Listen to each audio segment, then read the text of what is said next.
Assalamualaikum warahmatullahi wabarakatuh. Kembali berjumpa dengan saya di channel Abizar Maulana, masih di kisah nyata dalam cerita. Sebelum kita masuk ke dalam ceritanya, terlebih dahulu jangan lupa subscribe dan tekan ikon loncengnya untuk mendapatkan notifikasi video terbaru dari channel Abizar Maulana. Jangan lupa di share, di like, dan di komentar bila cerita ini menyenangkan dan menarik untuk teman-teman semua. Marilah kita masuk ke dalam ceritanya.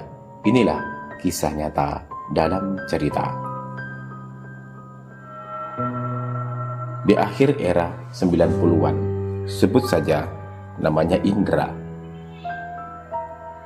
Indra masih mengenyam pendidikan di salah satu PTN di Malang, Jawa Timur di semester 7. Indra sedang sibuk-sibuknya bergelut dengan mata kuliah skripsinya.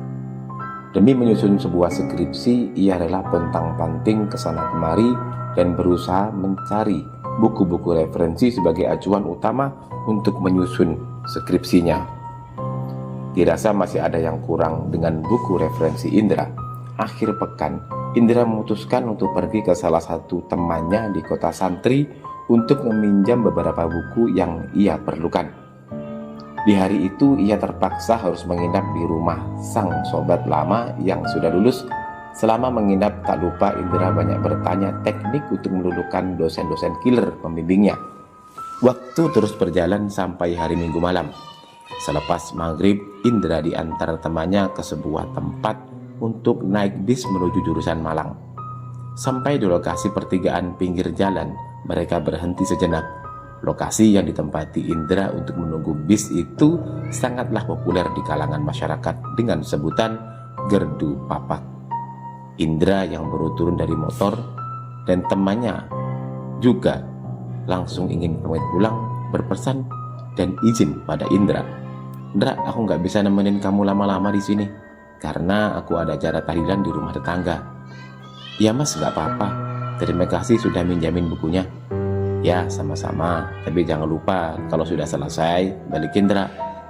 "Siap, Mas." "Oh iya, Mas. Kira-kira bisnya datangnya lama apa tidak?" "Oh, bentar lagi datang, Indra. Sabar. Biasanya 1 jam sekali bis Puspa Indah lewat sini." "Oh, ya sudah. Siap, Mas. Hati-hati, Indra.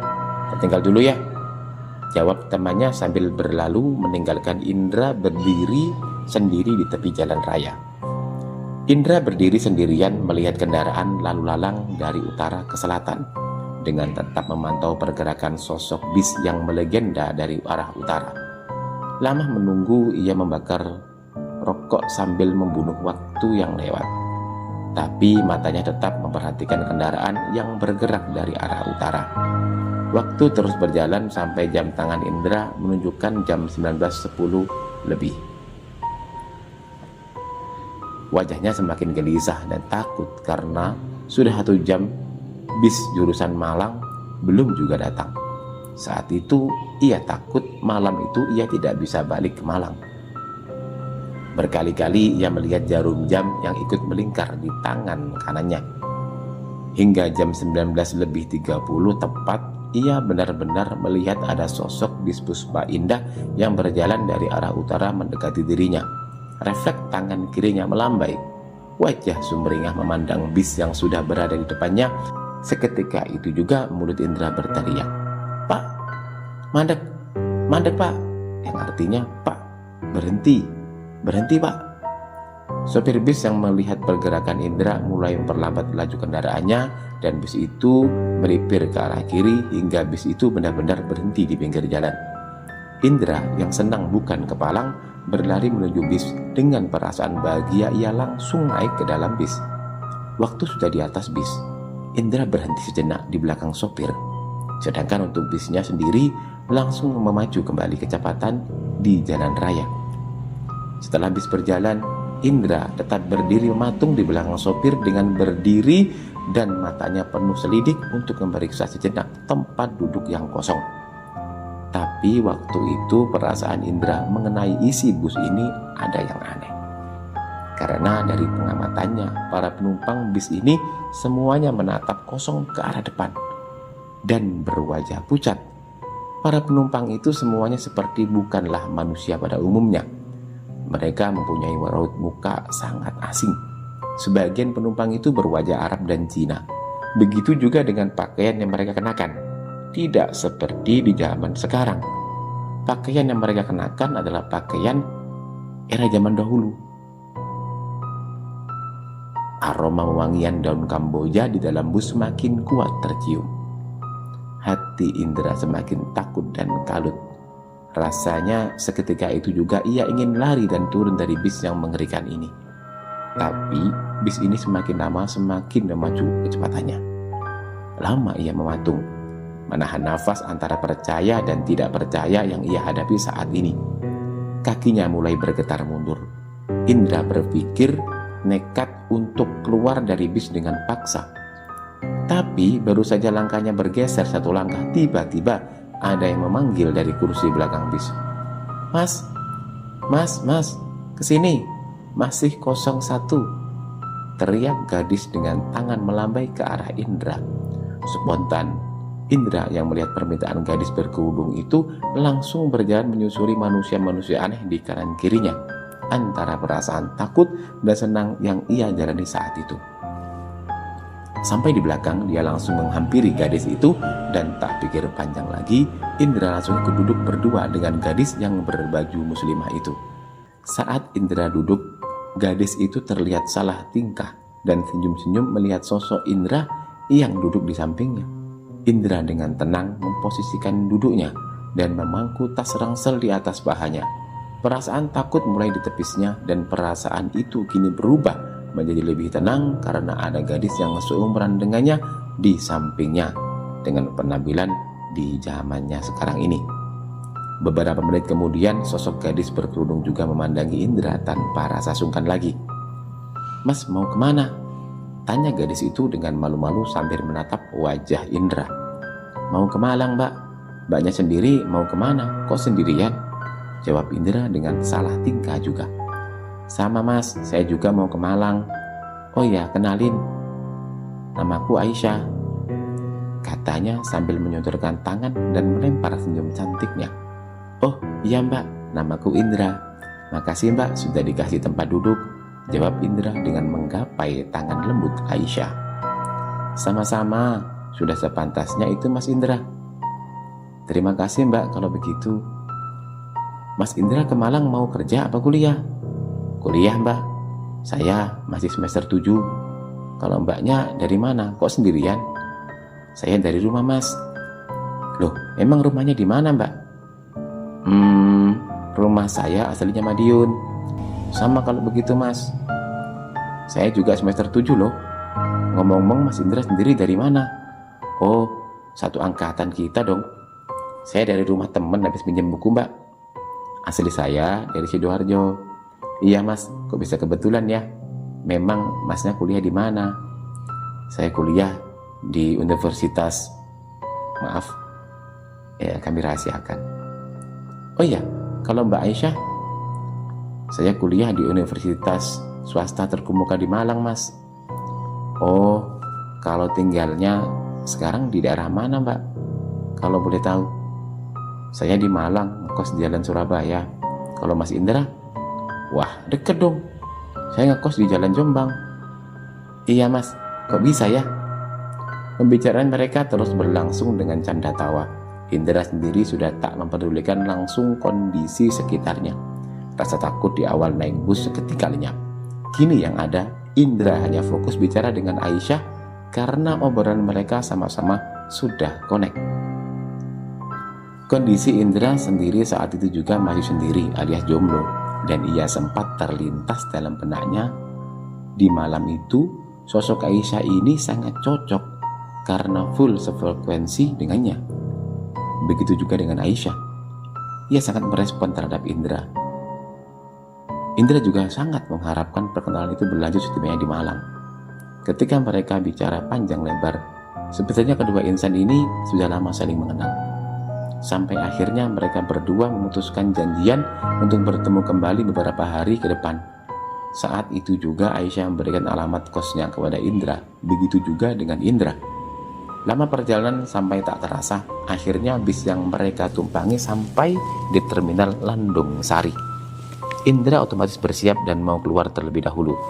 Tapi sebelumnya ia berpamitan dan jabat tangan dulu dengan Aisyah. Setelah bis berhenti di tengah terminal, ia dengan cepat keluar dari bis dan langsung berdiri di pinggir jalan. Indra yang masih berdiri di pinggir jalan sibuk melihat jam tangannya. Dan saat itu juga ia merasa ada yang aneh dengan jarum jam di tangannya. Seingatnya, waktu ia naik bus dari kota asal, jam masih menunjukkan jam 19.30. Tapi saat ini yang ia lihat jam menunjukkan jam 19.35 persis. Hal itu sangat mustahil terjadi pada dirinya, sebab perjalanan dari kota temannya biasanya menghabiskan waktu kurang lebih 3 jam. Yang ia alami saat itu hanyalah 5 menit perjalanan. Dengan perasaan dan pikiran tidak percaya, kini ia melihat sekeliling. Tapi yang ia lihat bukan terminal lagi, melainkan jalanan trotoar pinggir jalan raya. Padahal perasaannya tadi ia yakin sudah turun di terminal Landung Sari. Indra yang panik dan takut mulai berjalan dengan cepat untuk melihat jam tangannya kembali. Berulang kali ia melihat jam tangannya. Ternyata jamnya tetap di angka 19.35. Beberapa meter ia berlari kecil. Ia mulai sadar bahwa dia turun di pemakaman Cina di daerah Beji. Memang lokasi itu masih jauh dari terminal.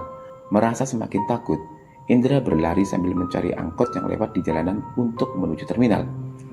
Sesampainya di terminal Landung Sari, Indra benar-benar melihat bahwa jam di terminal dan di tangannya saat itu masih menunjukkan jam 19.50.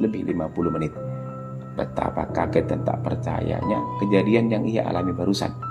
Ternyata yang ia alami adalah benar-benar nyata, dan sesekali ia mencubit pipinya untuk memastikan bahwa ia tidak sedang bermimpi. Tak mau pikir panjang lagi, seketika itu juga ia langsung mencari angkot lagi menuju kosnya di Jalan Jombang. Sampai di kosan, malam itu mulai Indra kepikiran. Otaknya sudah melayang tak tentu arah, memikirkan tentang sosok Aisyah dengan berbagai keganjilannya. Padahal sebelumnya juga ia yang sudah berjanji akan menemui di kosannya beberapa hari ke depan dan berharap banyak pada sosok gadis cantik itu untuk dijadikan pacarnya. Akhirnya sampai jam 2 pagi, Indra baru bisa memejamkan matanya yang sudah lelah. Singkat cerita, pagi menjelang, Indra kembali disibukkan dengan skripsinya dan lupa sementara kejadian tadi malam. Pagi itu ia langsung tancap gas ke rumah temannya untuk mengerjakan skripsi. Pagi itu ia langsung tancap gas ke rumah temannya untuk mengerjakan skripsi. Malam hari sekitar jam 20.00, ia baru kembali ke kosan untuk beristirahat. Saat asyik membaca buku, Indra dikagetkan suara dari depan kos. Mas, ada yang cari tuh, temannya di depan. Teriak penjaga kos dari depan. Siapa, Pak? Jawab Indra sambil bangkit dan berjalan ke depan. Sampai di depan gerbang kos, sang penjaga kembali masuk ke dalam rumah. Ia hanya menggeleng, tidak kenal dengan sosok yang mencarinya. Indra langsung menuju pintu di depannya dan saat itu ia melihat sosok Aisyah sudah berdiri sambil tersenyum memandang Indra yang berjalan mendekatinya. Loh, Is, kok malam-malam? Kamu kesini sendirian? Iya nih mas, iseng mampir saja sih. Kebetulan lewat jalannya searah dari rumah temen. Oh begitu, mari masuk dulu Is.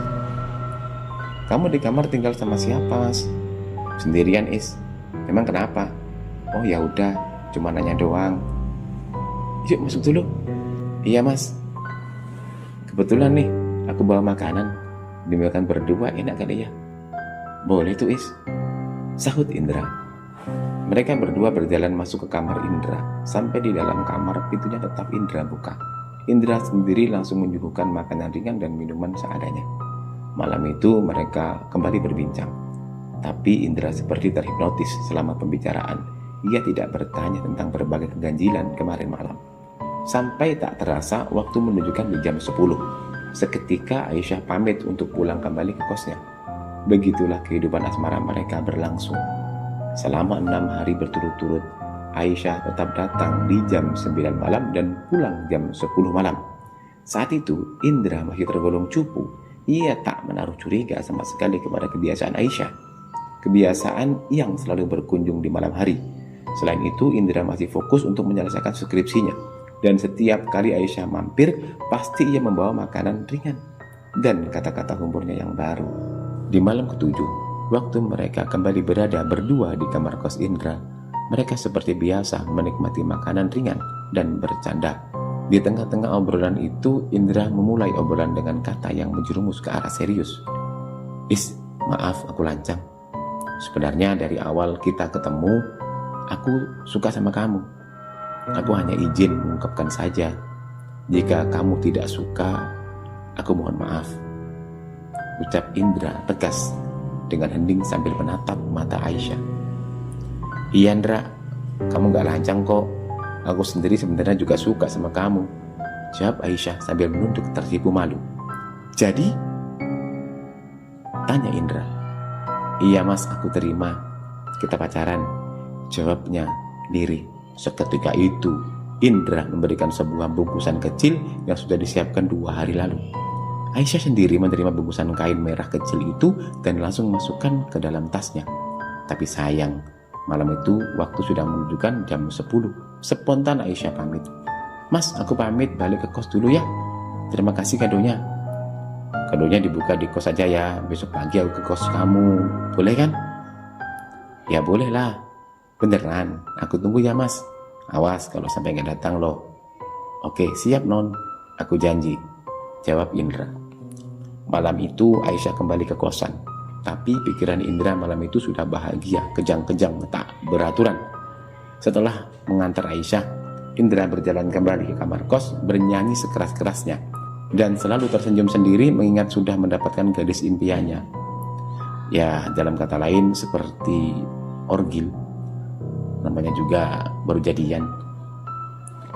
Malam itu Indra memang tak bisa tidur untuk bisa segera bertemu Aisyah. Ia berencana pagi akhir pekan itu mengajak doi untuk jalan-jalan. Esok harinya sekitar jam 7, Indra yang sudah penasaran akan sosok Aisyah tiap malam menemani dirinya sudah tak terbendung lagi. Selesai berdandan dan sudah berpenampilan rapi, dengan hati berbunga-bunga, Indra pergi menuju jalan Surabaya. Ia berjalan sendiri, pelan-pelan melihat nomor rumah satu persatu yang sesuai dengan catatan pemberian Aisyah seminggu yang lalu. Lama ia berjalan, sampai akhirnya Indra menemukan kos yang dimaksud. Seketika Indra yang sudah merasa senang langsung berhenti dan melempar sapa sopannya dari luar pagar kos. Assalamualaikum. Assalamualaikum. Waalaikumsalam, jawab sosok ibu setengah baya berjalan menghampiri Indra yang berdiri di depan pagar. Ada apa mas? Nyari siapa? Maaf bu, ada perlu sedikit. Apa ini benar kosnya Aisyah? Aisyah yang dari Madiun itu ya mas? Ini masnya siapa namanya? Iya benar bu, saya Indra. Oh, mas Indra. Bener mas, ini memang kosnya Mbak Aisyah yang dari Madiun. Masuk dulu, sini mas. Iya bu, terima kasih. Tapi Aisyahnya ada apa tidak bu? Pemilik kos ini hanya diam dan berjalan tanpa menjawab. Indra pun tetap berjalan mengikuti ibu kos ini, sampai mereka berdua duduk berdua di teras rumah ibu kos. Indra dengan mata penuh selidik memandangi raut wajah ibu ini karena ia curiga sosok ibu ini seperti menyembunyikan sesuatu. Sebab ia tak langsung memanggilkan anak kosnya, malah ngajak berduaan. Dirasa keadaan sudah cukup tenang, ibu kos ini mengawali pembicaraan kembali. Sebelumnya saya mohon maaf Mas Indra. Iya, gak apa-apa bu. Memang kenapa bu? Memang benar Mbak Aisyah itu kos di sini, tapi itu 7 tahun yang lalu. Hah? Yang benar bu? Maksudnya gimana bu? Saya nggak ngerti. Mbak Aisyah yang Mas Indra maksud itu sebenarnya sudah meninggal. Hati dan pikiran Indra seketika hancur. Ia masih tak percaya apa yang baru saja dikatakan oleh ibu kos. Suasana menjadi hening, diam sejenak. Sambil mengumpulkan kekuatan, Indra mulai bertanya kembali. Kok bisa bu? Saya nggak percaya. Jangan bohong bu. Tadi malam saya ketemu dan kami jadian bu. Bener mas, meninggalnya Mbak Aisyah dulu karena kecelakaan di daerah Beji, tepatnya di samping makam Cina itu. Bohong, bohong, ibu bohong kan? Sergah Indra yang tak menerima kenyataan. Ibu kos spontan pergi dari teras dan beberapa menit kemudian ia kembali. Lalu sang ibu kos menyodorkan foto Aisyah yang sudah kusam. "Ini kan mas, Mbak Aisyahnya?" "Iya bu, benar. Ini pacar saya," jawab Indra terbata-bata dengan sesak di dada. Kemudian Indra menekuk mukanya dan terus memandangi foto hitam putih itu. Lama memandangi foto kekasihnya. Akhirnya dengan kenyataan pahit ia menerima, dan Indra pamit untuk kembali ke kos dan meminta maaf kepada Bu Salma selaku ibu kos Aisyah 7 tahun yang lalu.